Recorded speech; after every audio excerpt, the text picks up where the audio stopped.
Sa Latvia, Europe, isang bansa kung saan mas marami ang kababaihan kaysa kalalakihan ng 15.5%. Pag nasa edad 65 pataas, 2 babae na versus isang lalaki na lang. At dahil na rin sa mababang life expectancy ng lalaki, plus marami ring nangingibang bansa para magtrabaho, isang bilang ng higit pa sa 3 beses ng average ng European Union. May lumitaw na isang serbisyo na naging napaka-popular sa mga lokal na kababaihan, ang Husband for an Hour ng Latvia. Umuupa ang mga kababaihan ng asawa sa loob ng 1 oras. Nag-aalok ang serbisyong ito ng tulong sa mga gawaing bahay tulad ng plumbing, karpenterya at pagkukumpuni at kung ano-ano pang mga gawain.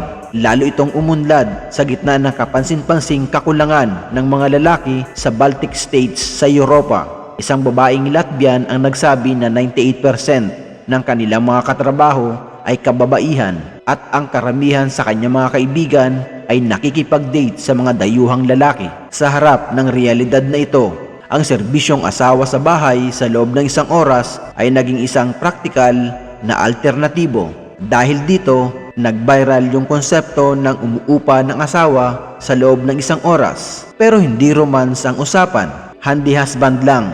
Sa mga nagtatanong kung paano ito gumagana, magbubuka lang online gamit ang iyong phone. May application silang website tulad ng remontdarby.lb at Comanda24. Parang Grab lang, pero yung tao ang dadating in 60 minutes sigurado. May lalaki na sa pintuan mo at mabilis na itong mag-aayos ng mga gripo, magkabit ng TV sa wall, magpintura, mag-install ng kortina at kung ano-ano pa na gustong iutos ng babae. Walang drama, straight transaction lang, no date, no relationship required.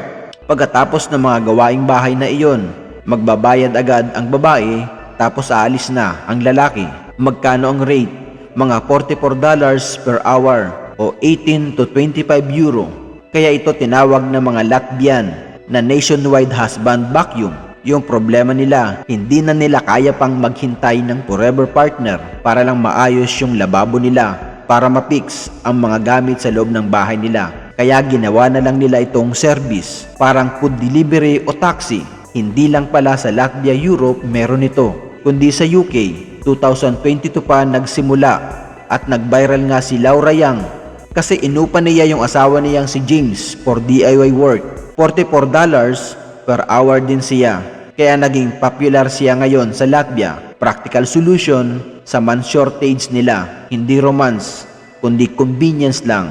Kung sa Pinas kaya ito, tingin mo magwo-work din ito?